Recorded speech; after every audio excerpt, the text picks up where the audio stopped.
Selamat malam semuanya anak-anak, selamat malam. Iya, saya rasa habis mandi harusnya lebih segar ya. Selamat malam semuanya. Gitu dong, udah makan, udah mandi, udah travel, masih lemas. Harus semangat, oke? Nah, kita akan mau memulai sesi 2 ini. Mari kita menyanyikan tim song kita. Ya, kita nyanyi yaitu Identitas Allah hanya dalam 2 bahasa, bahasa Indonesia dan bahasa Inggris. Oke. Tim song kita, Identitas Allah.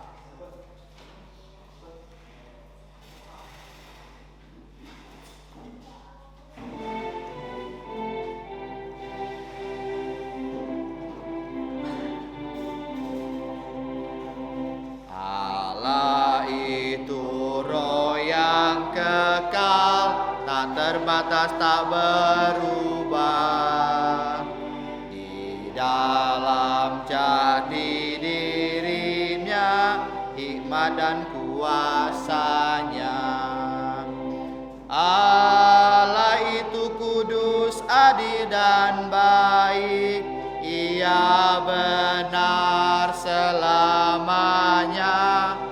Hai semua orang, terima putranya, supaya jangan binasa. Yesuslah roti hidupku, Dialah terang dunia. Pintu damai untuk dombanya, gembala baik yang agung. Dialah kebangkitan dan hidup kekal, Dialah jalan kebenaran, kehidupan selamat dan pokok anggur. Yesuslah penebus kita. Tuhan Yesus kekuatanku, bukit karangku yang kukuh, Yakub pertahananku, Yesuslah juru selamatku. Yesuslah Allahku, gunung batuku, tempat teguhku berlindung, perisai tanduk keselamatanku, Dia menaraku yang tinggi. Bahasa Inggris. God is a spirit, infinite, eternal, unchangeable. God in His being is wisdom, and in His being is power. His being is holiness, justice, and the good being through ever. Let everybody come and accept His Son, so that we all may not perish. Jesus is the bread of my life, Jesus is the light of the world.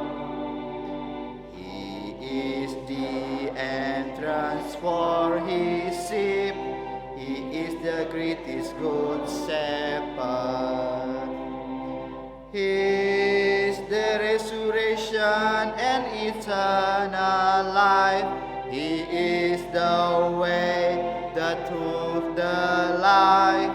Jesus is the true vine, He is the Savior, and He is our Redeemer. In Jesus my Lord is my strength, Lord Jesus is my solid rock. Lord Jesus is my strong fortress. Lord Jesus is my deliverer. Lord Jesus is my God and my mountain rock. He's the place of my firm shelter. He is my shield and my horn of salvation. He is only my higher tower. Oke, kalau dalam bahasa Inggris, kalau dimulai dari huruf hidup, bacanya the entrance, bukan the entrance. Oke? Kalau mau tanya bahasa Inggris, ada Koko Astro situ. Nah, sarjana sastra Inggris dia lebih ngerti. Oke ya. Jadi kita harus belajar pelan-pelan. Oke, enggak apa-apa. Oke, sebelum kita ya, terima kasih. Sebelum kita mulai, mari kita berdoa. Oke, mari kita berdoa. Allah Bapa di surga, Allah pencipta langit dan alam semesta, kami bersyukur pada pada malam hari ini, di mana dari pagi sampai saat ini kami dipimpin Tuhan. Kami sudah belajar tentang siapakah itu Allah. Baik, Allah itu adalah roh, kekal, Allah itu abadi dan juga tidak berubah. Terima kasih untuk segala firman-Mu, dan sekarang kami akan belajar tentang bagaimana Allah itu tidak berubah, kekal, dan dalam jati dirinya, hikmat dan kuasanya. Kami serahkan semua ini ya Bapa. Kami berdoa bersyukur dalam nama Tuhan Yesus. Amin. Oke, mari kita membuka buklet kita di lesson 2 tentang Allah itu roh, Allah itu tidak terbatas, Allah itu kekal, dan Allah itu tidak berubah di dalam jati dirinya, dalam hikmatnya, dalam kuasanya. Jadi hari ini malam ini kita belajar Allah itu dalam bahasa Inggris ya, S-I-E-U ya. Sekarang kita belajar tentang jati dirinya, in His being. Oke? In His being, wisdom and His power, atau BWP ya, His power, kuasanya atau kekuatannya. Jadi kita lihat ya, kenapa kita harus bersyukur untuk camp remaja pada hari ini sampai besok. Karena yang kita pelajari adalah ilmu tentang siapakah itu Allah. Jadi ilmu tentang Allah itu ya, dalam teologi itu dibagi menjadi 4 cabang ya. Sistematik teologia, sistematika teologia, ada 4 cabang. Yang pertama kita belajar untuk yang khususnya untuk kali ini tentang theism. Theism itu tentang Allah. Yang kedua yaitu antropologi. Antropologi Alkitabiah. Biblical anthropology. Yang ketiga kita tentang soteriologi. Soteriologi ya, tentang Tuhan, tentang manusia, tentang keselamatan. Yang terakhir tentang akhir zaman, atau eskatologi. eskatologi.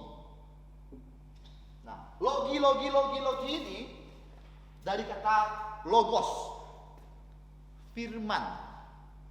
Jadi apapun yang kalian pelajari di sekolah itu berkaitan langsung dengan Tuhan. Jadi malam hari ini kita belajar ilmu tingkat tinggi.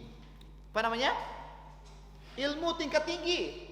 Karena tentang Tuhan adalah apex dari segala ilmu pengetahuan. Ya. Apa itu apex? Puncak dari segala ilmu pengetahuan.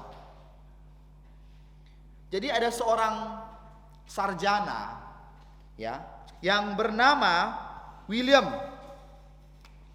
Ada seorang sarjana bernama Doktor. Saya tidak mau terlalu panjang namanya, William saja. Nah, William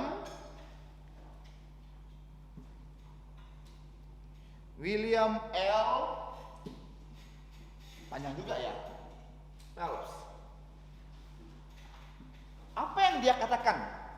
Dr. William Lyon Phelps ini. Jadi saya singkat aja. L. Phelps. Dia mengatakan ya, sebuah pengetahuan Alkitab tanpa perguruan tinggi. Jadi kalau ada orang yang ngerti firman Tuhan tanpa belajar di perguruan tinggi, dia itu lebih baik daripada orang yang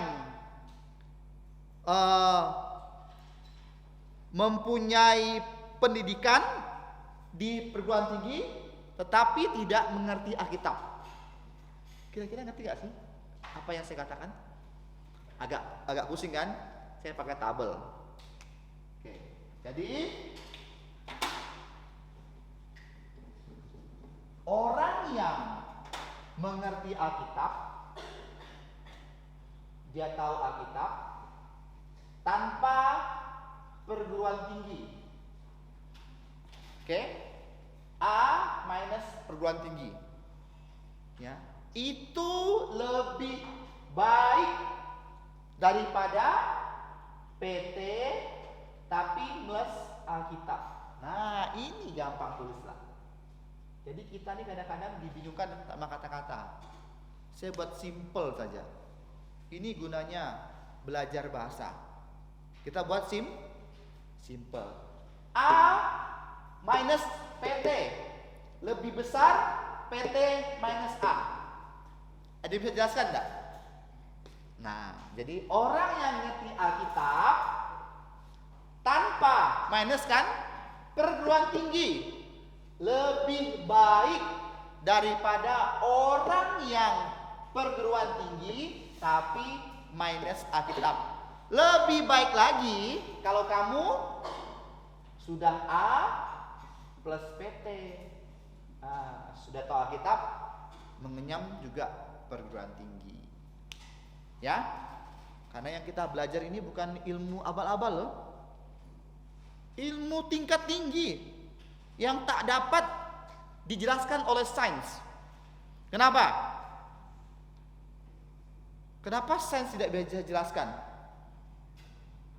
Kalau sains itu biasanya dia ada sesuatu yang ada bahan bakunya, baru ada alasan bagaimana dia timbul. Tapi kalau metasains, sekarang kita belajar tentang metasains. Sesuatu ada karena diciptakan. Tadi ya, waktu diskusi kelompok saya sudah mengatakan bagaimana Allah menciptakan manusia. Bagaimana Allah itu menyatakan dirinya kepada kita. Kita nggak bisa nyari Allah. Jadi Allah yang menyatakan kepada kita melalui ciptaannya. Nah, jadi kita lihat di sini. Jadi Allah itu ya adalah roh, tidak terbatas, kekal dan tidak berubah dalam jati dirinya. Jadi jati diri kalau kamu lihat di kamus dalam bahasa Indonesia KBBI, Kamus Besar Bahasa Indonesia mengatakan Jati diri itu adalah ciri khas. Ciri khas. Contohnya, jati diri Andreas. Dia lucu. Itu jati dirinya, lucu. Ya, dia bersahabat. Kalau nggak ada dia nggak rame gitu loh. Nah, contohnya ya. Ya nggak? Iya, dia malu. Oke. Just kidding. Oke. Contohnya. Jadi, apa itu jati diri Allah? Jati dirinya adalah dia eksis dari awal sampai akhir. Eksis. Apa itu eksis? Dia ada dan dia tidak diciptakan.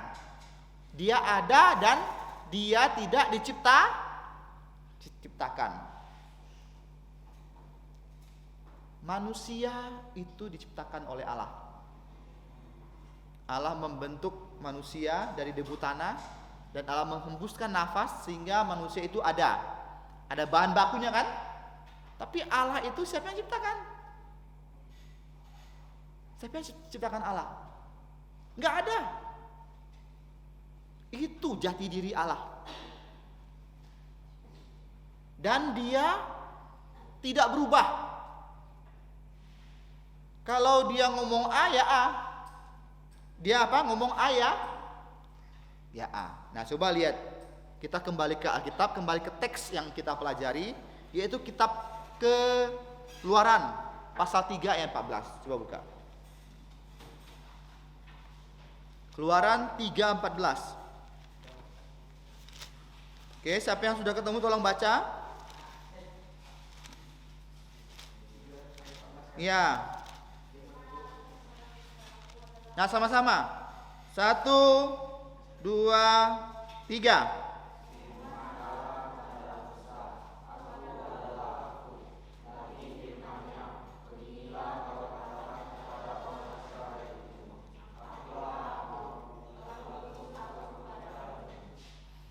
Hanya Allah yang bisa mengatakan bahwa aku adalah aku. I am that I am. Tidak ada manusia di dunia ini pun yang bisa mengatakan aku adalah aku. Tidak bisa. Karena manusia berubah. Setiap mikrodetik dia berubah. Kenapa manusia bisa berubah?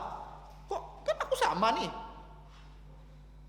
Dalam sel kita ini, kita ada sel ya. Itu ada suatu pembaharuan. Setiap detik kita ada pembaharuan. Makanya kita berubah. Nggak bisa muka kamu yang dulu dengan yang sekarang beda. Saya masih ingat dengan jelas mukanya Hepsi Bamuin masih kecil. Karena dia masih kecil, Lauso sudah kenal sama dia. Sekarang beda. Bisakah dia mengatakan aku adalah aku? Gak bisa. Mungkin sekarang kamu punya pendirian. Oke, aku tidak mau misalnya tidak mau megang handphone saat di gereja. Tapi bisa saja nanti berubah sehari kemudian. Bahkan sedetik kemudian bisa berubah karena bunyi. Bagaimana ambil kan? Bisa berubah kan? Tapi Allah dia konsisten dalam apa yang dia ucapkan. Aku adalah aku. Nah, kita mau pelajari malam hari ini bagaimana sampai ya Allah itu mengatakan kepada Musa, aku adalah aku. Tentu kalian sudah tahu ya. Mungkin sebagian besar lah. Cerita tentang bagaimana orang Israel dipimpin oleh Musa untuk melewati Laut Teberau. Siapa yang sudah pernah dengar cerita ini? Ini cerita sekolah minggu loh. Musa. Tahu. Bagaimana cara Musa? Tahu lagu ini? Tahu lah. Sekolah minggu sini pasti tahu lah ya. Jadi kita lihat orang Israel itu diperbudak di tanah Mesir. Diperbudak oleh Firaun selama 400 tahun diperbudak. Tapi sebelum-sebelumnya Allah sudah mengatakan dalam Kejadian pasal 17 bahwa Dia akan memberkati orang Israel. Akan memberkati orang Israel dan akan memberkati orang yang memberkati Israel dan akan mengutuk orang yang mengutuk Israel. Nah, waktu orang Mesir menindas orang Israel, apakah Allah lupa dengan janjinya? Lupa tidak dia? Tidak. Apa yang diucapkan oleh Allah tidak akan pernah dia lupa. Dia menjaga orang Israel. Dan kalau kita baca kitab Keluaran pasal yang pertama, muncullah seorang tokoh yang bernama Musa, yang lahir dari orang Israel tetapi diangkat, diadopsi oleh putri dari Firaun. Dan karena dia melihat ketidakadilan, dia memukul prajurit Mesir sehingga prajurit Mesir itu mati, dan dia dilaporkan oleh Firaun kepada Firaun. Musa dikejar oleh tentara Firaun, mau membunuh dia, dia melarikan diri. Di situ dia sedang mengembalakan kambing domba milik bapak mertuanya, Yitro. Ya. Sampailah ke Gunung Horeb, Gunung Sinai, Gunung Tuhan. Di situ Allah menampakkan diri kepada dia dan mengutus dia untuk memberitahukan kepada Firaun membebaskan umat pilihannya Israel. Apa yang Musa bilang? Musa bilang, Tuhan, aku tidak bisa. Bagaimana aku mau menghadapi para penatua orang Israel? Mereka tidak percaya. Maka terjadilah ya suatu percakapan antara Allah dan Musa.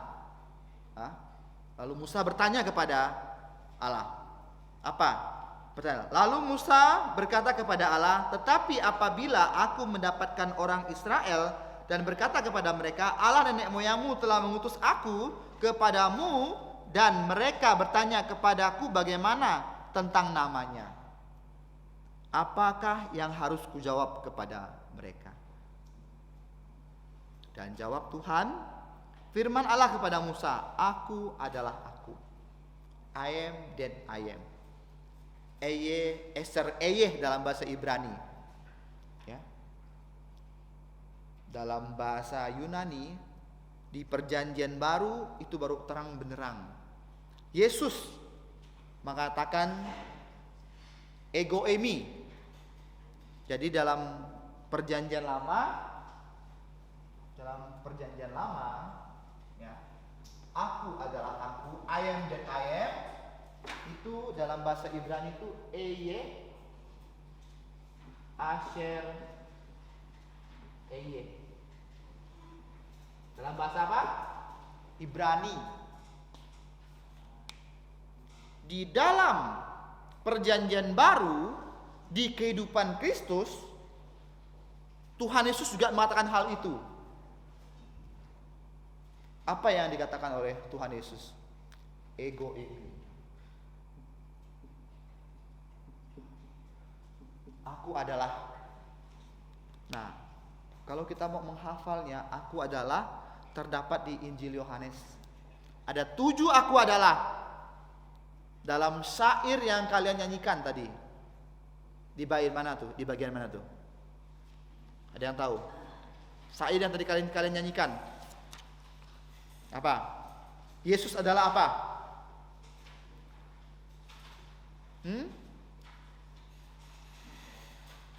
Adalah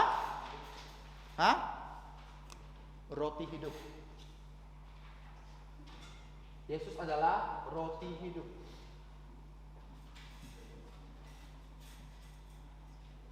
Kalau mau catat boleh. Yohanes 6:35. Yesus adalah apa lagi? Terang dunia kan? Terang dunia.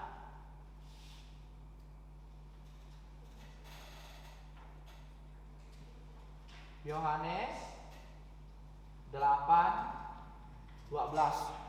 Wah, makin banyak nih, makin banyak yang perlu dihafal nih. Apalagi?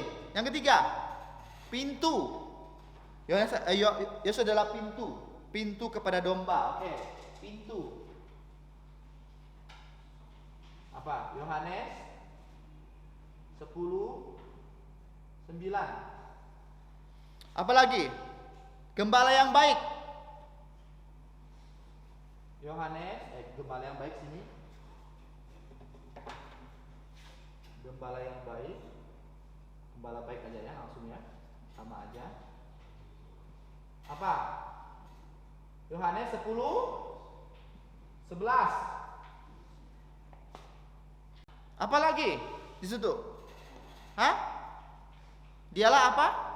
Ini. Halaman 3 ini. Hah? Kebangkitan dan hidup.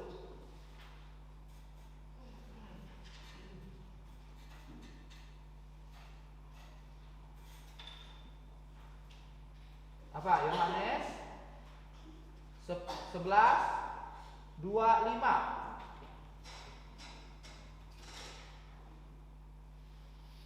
Apa lagi? Jalan, kebenaran dan hidup.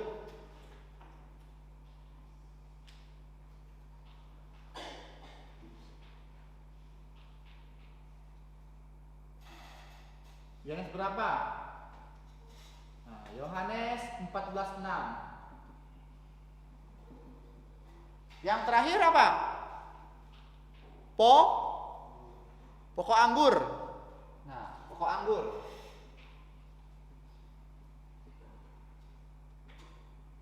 Yohanes berapa? 15:1. Nomor-nomor ini waktu Lau Serudi belajar di sekolah Alkitab ini harus hafal mati. Apa? Hafal mati ini. Kalau kamu nggak hafal ini, jangan harap lulus. Ini. Dan puji Tuhan sampai sekarang masih ingat di dalam kepala. Karena apa? Diulang. Nah, jadi jati diri Allah ada di Tuhan Yesus, dan Yesus itu adalah Allah itu sendiri. Dan dia mengatakan di dalam Injil Yohanes ada 7 aku.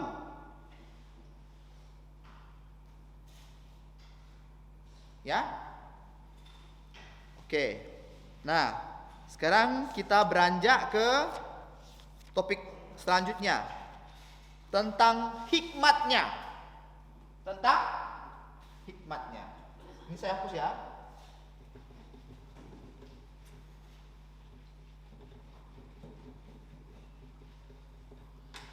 Oke. Tentang hikmat nih sekarang nih. Jadi tadi kalian kan waktu permainan di taman Digulis kan? Nah, taman catur. Kalian kan masih tidak tahu jawabannya nih. Masih mencari-cari kan? Kenapa kalian mau cari tahu jawabannya apa? Kenapa? Karena kalian tidak tahu kan? Betul enggak? Kenapa cari tahu? Karena tidak tahu. Kalau orang sudah tahu, ngapain cari tahu? Kan simpelnya seperti itu. Kalian cari tahu karena tidak tahu. Kenapa kita tidak tahu? Nah, kita ulang-ulang nih. Kenapa kita tidak tahu? Oke, silakan lihat. Kenapa kita tidak tahu? Karena kita tidak maha tahu. Simpel jawabannya. Cuma antara tahu, tidak tahu, tidak tahu. Kenapa kita tidak tahu? Karena kita tidak maha tahu. Nah, sekarang kita lihat hikmat Tuhan, ya, itu tidak terbatas. Kalau kuota nih, boleh dibilang kuota unlimited. Jadi hikmat Tuhan itu unlimited, tidak terbatas. Manusia mau menyelami pikiran Allah, rencana Allah, tidak bisa, tidak bisa. Ya, dan kita lihat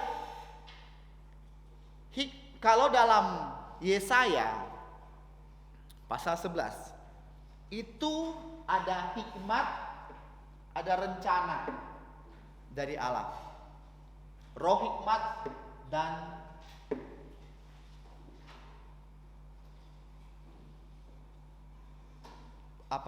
penyelesaian yang diselesaikan. Jadi kita lihat di sini ya, bahwa banyak orang sekarang mencoba menerka-nerka. Dunia ini sebenarnya sudah berapa tahun sih? Orang coba menerka-nerka bagaimana alam semesta ini bisa terbentuk. Manusia mau menyamai itu Tuhan sekarang dengan cloning, Jadi cloning itu ya, dia mengambil sebagian kecil dari tubuh kita, dia bisa menciptakan manusia yang persis dengan kita. Itu namanya cloning. Ya. Mau menyamai Tuhan. Kenapa itu tidak boleh sih? Firman Tuhan mengatakan hal-hal yang rahasia, yang terbatas, memang kita tidak boleh lewat ke sana. Kenapa? Karena semakin kita mau mencari, semakin kita tidak mendapatkannya. Orang kenapa? Menerka-nerka, menggunakan teori-teori yang salah. Tadi di diskusi, kelompok diskusi, saya sudah menjelaskan tentang teori evolusi. Bahwa manusia berasal dari kera. Dari Pithecanthropus erectus. Maukah jadi keturunan kera kalian? Jalannya kayak kera, maukah? Kalau saya sih dibilang keturunan kera, saya tidak mau. Saya keturunan manusia. Jadi orang itu karena dia mencoba menyelami hikmat yang salah, dia mempunyai teori-teori yang salah. Nah, berbahaya di sini. Jadi kita lihat hikmat Allah dalam penciptaannya itu luar biasa. Ya, Allah itu bagaimana dia mengatur ciptaannya secara luar biasa loh. Secara luar biasa. Nah, di CMC di kelas 3 sampai 4 saya pernah ajarkan begini. Jarak antara matahari dan bumi itu Tuhan sudah tentukan sedemikian rupa. Tidak terlalu jauh, tidak terlalu dekat. Yang sedang-sedang saja. Yang sedang-sedang saja. Nah, kalau kita mau coba untuk mengira-ngira kok bisa begini ya? Kok bisa begitu ya? Ini hikmat Allah yang membuat jarak antara bumi dan matahari itu pas. Kalau bumi terlalu jauh gimana? Apa yang terjadi? Jadi es krim kita. Apa? Tadi kan gak jadi makan misu kan, karena susah ngantrinya kan, tak ada kuota untuk kalian kan, terlalu banyak kan. Nah, jadi kalau antara matahari dan bumi terlalu jauh, jadi apa kita? Jadi misu kita. Jadi es krim kan gitu. Tapi kita? Barbecue. Hah? Nah, nanti malam kita barbecue. Ya? Nah, kita coba pikir nih.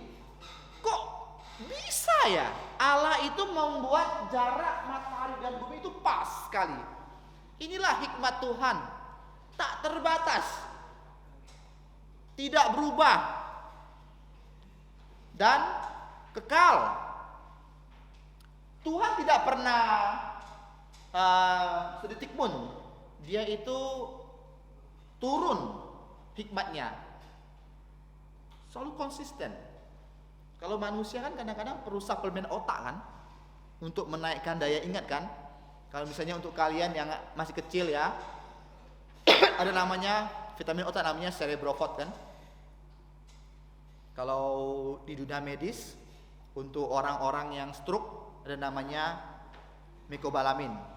Itu untuk otak, vitamin saraf. Tapi kalau Tuhan perlu enggak? Ya enggak perlu. Dia apa? Tidak berubah hikmatnya, tak terbatas hikmatnya. Dalam penciptaan saja kita masih bingung, kok bisa kayak begini? Dan orang meneliti, semakin meneliti, ada gugusan bintang yang semakin jauh, jaraknya jutaan tahun cahaya. Baru ada. Bagaimana itu bisa tercipta? Manusia mau menyelami tidak akan bisa. Karena hikmat dari Tuhan adalah hikmat yang tidak berubah, tidak terbatas. Kita nggak bisa. Tapi kalau kita minta hikmat Tuhan, Tuhan kasih sebatas yang Tuhan mau. Tuhan akankah kamu kalau kekurangan hikmat, minta hikmat sama Tuhan? Apa itu hikmat? Bisa membedakan antara baik dan buruk. Tadi saya bilang sama anak cowok-cowok, kalian keluar dari WC jangan ada yang telanjang dada ya, saya bilang ya. Nah, semuanya tidak ada. Bagus. Jadi bisa membedakan. Kenapa saya harus ngomong seperti itu? Karena enggak sopan, Kalau di Jawa kamu pergi WC, keluar dari WC telanjang dada, kamu dibilang Tarzan, apa? Nah, Tarzan. Di Jawa itu seperti itu. Ya, jadi mau ganti baju itu dalam WC udah ganti baju. Enggak ada yang namanya pakai kemban keluar gitu, enggak ada. Ya di dalam WC itu. Jadi hikmat itu bisa membedakan antara yang baik dan yang jahat. Kamu kekurangan hikmat, minta Tuhan kasih kamu hikmat. Dengan apa? Saya kan bilang, Tuhan menyatakan dirinya yang ketiga dengan firman-Nya. Baca firman Tuhan, rajin membaca firman Tuhan, rajin ikut kegiatan seperti ini, rajin ke gereja, dengarkan baik-baik, kamu akan memperoleh hikmat dari Tuhan. Tapi hikmat kamu ada batasnya. Tak seperti Tuhan. Tuhan tak ada batasnya hikmatnya. Ya. Nah, di sini kita sudah tahu. Saya ambil sebagian kecil saja contohnya dari penciptaan, dari penjagaan Tuhan di alam semesta ini. Kenapa Tuhan bisa? Kalian mungkin sudah tahu, ya. Sistem tata surya kita apa? Namanya apa? Sistem tata surya kita namanya apa? Hah? Kerasakti? Bukan. Apa? Bima Sakti, Milky Way. Jangan taunya Kerasakti ya.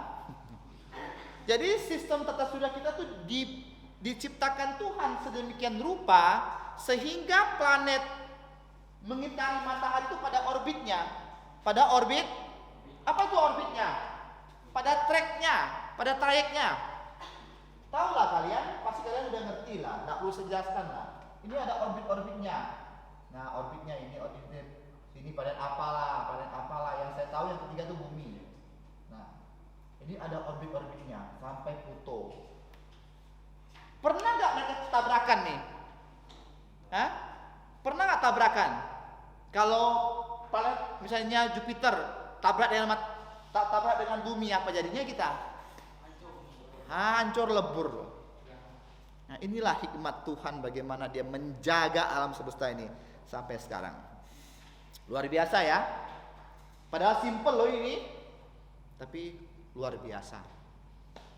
Nah, sekarang kita coba tentang Allah tidak terbatas, kekal dan tidak berubah dalam kuasanya.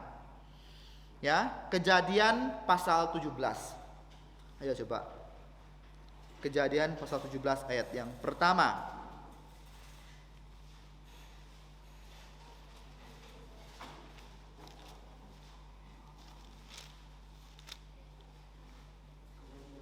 Ya, coba baca sama-sama Kejadian 17 ayat pertama, 1, 2, 3. Ketika Abram berumur 99 tahun, maka Tuhan menampakkan diri kepada Abram dan berfirman kepadanya, "Akulah Allah yang Maha Kuasa.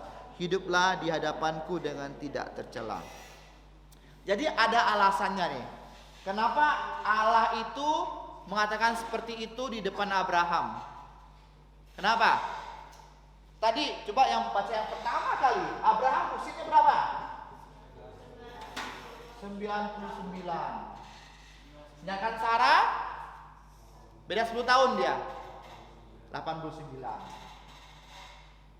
Dalam dunia kedokteran ini udah tetot apa? Udah enggak bisa beranak dalam bahasa Melayunya. Udah enggak bisa hamil dah. Sarah ini udah mati pucuk, udah nggak bisa hamil, udah menopause dia. Apa itu menopause? Udah nggak haid. Selama perempuan bisa haid, dia bisa hamil. Selama udah dia mati haid, dia udah nggak bisa hamil. Ini kita belajar biologi ya. Oke. Ini bukan hal yang tabu lagi, anak-anak harus ngerti sudah. Oke. Zaman sudah berubah. Zaman dulu tabu, malu. Sekarang enggak lagi. Oke ya. Nah, dalam pandangan manusia ini udah gak mungkin Sarah itu punya anak. Tapi Allah sudah berjanji kepada Abraham bahwa dia melalui Abraham akan ada banyak akan ada bangsa, dan dia akan menurunkan banyak bangsa. Abraham ini tidak sabar sebenarnya. Dia tidak sabar nunggu. Jadi dia ambil gundiknya. Ambil istri yang lain. Dia ambil keturah. Lahirlah Hagar. Ya? Hagar. Jadi dia nggak percaya dengan janji Allah awal-awalnya, tapi karena Allah menguatkan lagi, mengkonfirmasi lagi janjinya kepada Abraham, makanya di ayat ini dikatakan, "Aku adalah Allah yang Maha Kuasa." Artinya apa? Dia berkuasa, sangat berkuasa. Maha itu artinya besar kuasanya ya. Dia bisa membuat ya Sarah itu dapat mengandung. Siapa nama anaknya? Nama anak Abraham siapa? Ishak. Kira-kira nama Ishak itu sebenarnya apa sih? Hah? Ketawa. Kenapa ketawa? Kenapa nama anak Abraham itu ketawa? Hah? Karena Sarah ketawa, tak percaya dengan kemahakuasaan Allah. Dia bilang, aku kan udah nenek-nenek, gimana bisa hamil?" Dia ketawa, dia ketawa kan? Oh, ketahuan, kamu ketawa kan? Nah, nama anakmu Ishak lah. Bisa ketawa jadinya.